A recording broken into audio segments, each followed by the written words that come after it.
ये कहानी ममता की है। बचपन से ही घर में ये एहसास दिलाकर पाला गया कि औरतों को बोलने का हक नहीं है। अरे ममता, जरा जल्दी जल्दी हाथ चलाओ। रोज ऑफिस में देर पहुंचता हूँ तुम्हारे कारण। लेकिन आपका सारा खाना पैक और तैयार भी है। अरे जबान जितनी चलाती हो उतना अगर हाथ चलाती ना तो शायद घर को अच्छे से मैनेज कर पाती। क्या मतलब है? क्या नहीं मिला आपको? मोजे मोजे कौन देगा?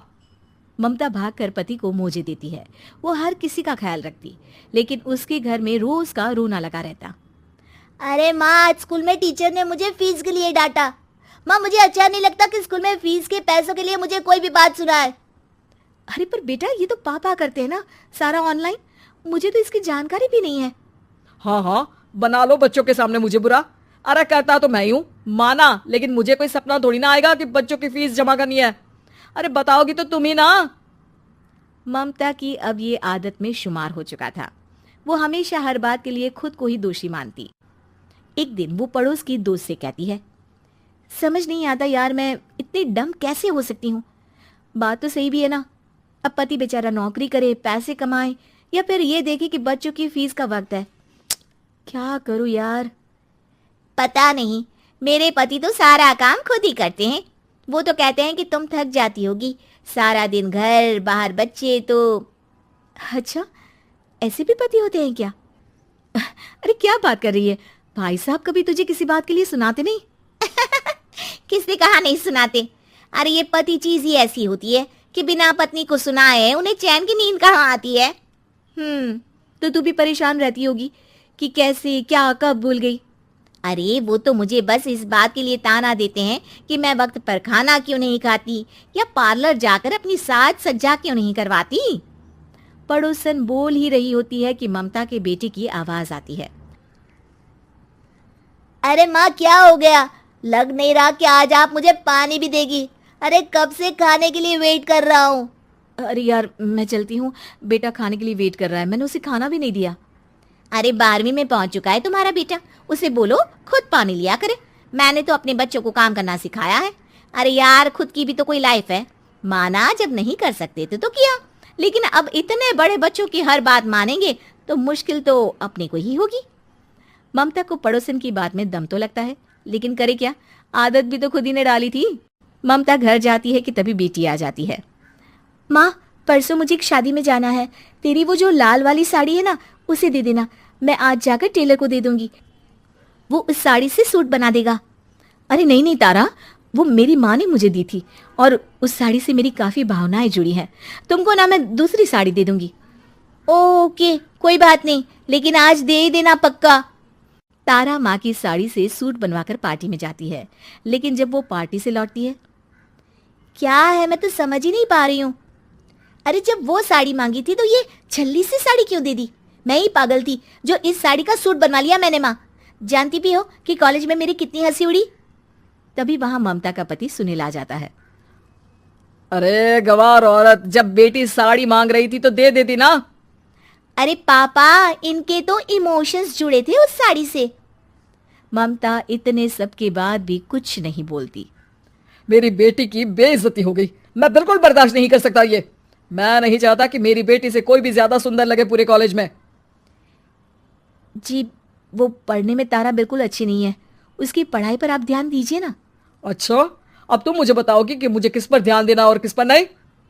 रमेश जैसा ही ये वाक्य पूरा करता है, ममता की बेटी और पति उस पर जोर जोर से हंसते हैं। अरे ठीक है ना, पता ही नहीं चला कि कैसे वक्त इतना बीत गया। अरे कैसे पता चलेगा माँ, हम लोगों के पीछे जो तू बैताल की तरह चिपकी रहती थी, तुझे कैसे वक्त का पता चलता? ममता को पहले सास ससुर, फिर पति और बच्चों की तरफ से इस तरीके की बातें सुनकर उसका मन बहुत दुखी रहता था। एक दिन, सुनो ना, बहुत दिनों से कमर के नीचे बहुत दर्द रहता है। कल मैंने देखा तो एक फोड़ा था। अरे ममता, एक बार अपने पति से बात करो, वो तुम्हारा फोड़ा डॉक्टर को दिखा देंगे। अरे नहीं नहीं, वो तो गुस्सा हो जाएंगे। अरे क्यों गुस्सा हो जाएंगे? तुमको दर्द है? हाँ, लेकिन वो यही बोलेंगे कि ऑफिस जाऊं या फिर तुम्हें लेकर डॉक्टर के पास। तो बेटे से ही बात कर ले। अरे वो तो मैं कर लूं, लेकिन फोड़ा है ऐसी जगह कि उसे बताते मुझे शर्म आएगी। लेकिन कुछ ना कुछ तो करना जरूरी है ना। ऐसे कब तक फोड़े के दर्द से तड़पती रहेगी? अब तो सोच रही हूँ कि इनसे बात कर ही लूं, वरना दर्द के मारे कहीं मर ना जाऊं। लेकिन शाम को, ममता, क्या किया तुमने आज?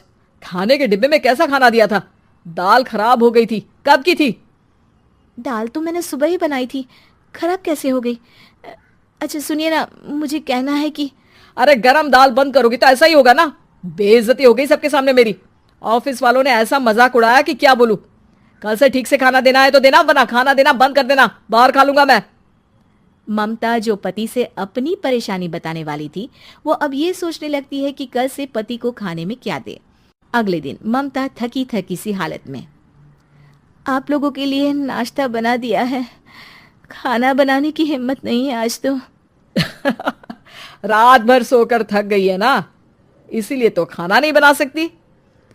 हिम्मत नहीं हो रही है, मैं बस सोने जा रही हूँ। बस मैडम को सोने का बोल दो, फिर देखो कैसे सोती रहती है। माँ, फिर वही पराठा सब्जी।